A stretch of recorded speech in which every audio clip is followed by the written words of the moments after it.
Minisiteri y'Uburezi bwatangazaga amanota y'ibizamini bya leta by'amashuri abanza ndetse n'icyiciro rusange cy'amashuri yisumbuye mwaka w'amashuri 2025-2026 yavuze ko abanyeshuri mu byiciro bitandukanye batsinze ku kigero gishimishije. Nkundiye Eric Bertrand yarahatubereye yaduteguriye inkuru. Gicamunsi cyo kuri uyu wa kabiri tariki ya 19 Kanama 2025 ubwo ku cyicaro cy'ikigo gishinzwe uburezi REB hamurikwaga amanota y'abanyeshuri bakoze ibizamini bisoza umwaka wa gatandatu w'amashuri abanza n'icyiciro cya mbere cy'amashuri yisumbuye. Minisiteri y'Uburezi yatangaje ko mu banyeshuri bakoze ikizamini abakobwa batsinze ku kigero cya 50.2% mu gihe abahungu bo batsinze ku gipimo cya 49.8%. Abanyeshuri bahize abandi bishimiye intsinzi babonye maze banashishikariza bagenzi babo gutera intambwe bakagera ku kigero nk'icyo bagezeho. Amazina yanjye nitwa Impano Brave Gloria. Nkimara kwakira intsinzi yanjye numvise nishimye cyane kandi ndashishikariza n'abandi bana kugira umuhate wo gukora cyane kugira ngo nabo bazagere ku ntsinzi. Nitwa Nsengiyumva Joanna Holiness.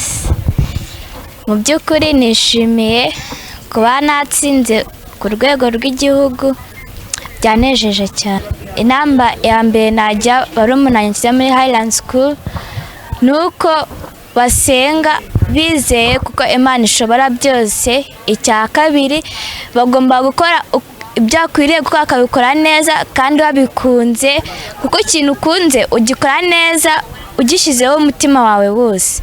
Nitwa Izere Enoke Trezor, nigaga ku kigo cya Ifoteke Kanombe. Cya mbere wenda navuga nge ku ruhande rwanjye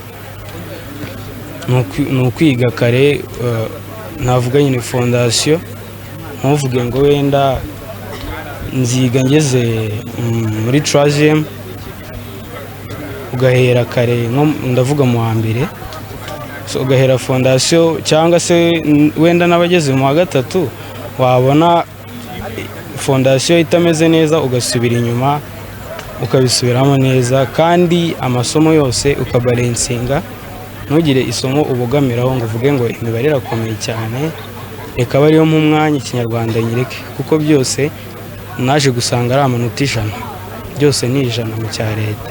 Murakoze cyane. Nitwa Ndweseria, nkabandi umuyobozi wa Wisdom Schools Rwanda.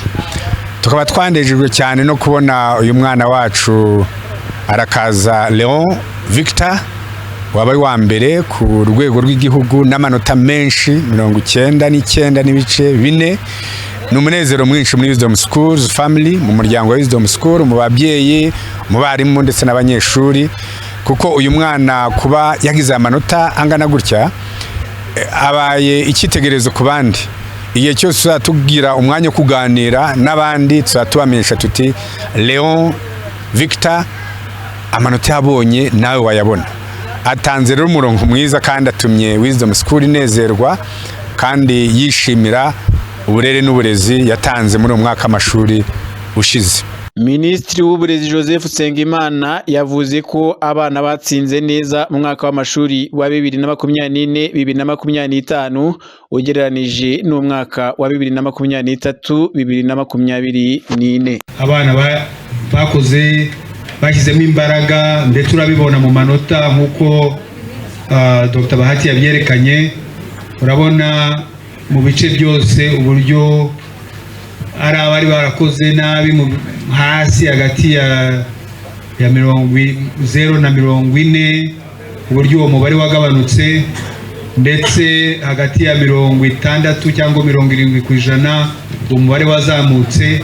Ibyo byose mwagiye mubibona, ngira ngo nidukomeza gukora nk'uko twakoze uyu mwaka ushize, iyi mibare izakomeza kugenda izamuka, kandi niko ubumenyi bw'abana b'abanyeshuri buzagenda gutera imbere uzamuka.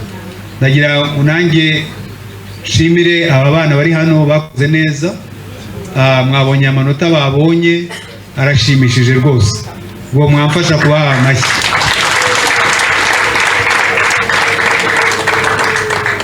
Ndetse na bagenzi babo ubwo ngubwo umwaka utaha bazarushaho, hanyuma hatsinde benshi kurusha abatsinze uyu mwaka. Ariko twese dufatanye kugira ngo dukomeze kuzamura ireme ry'uburezi,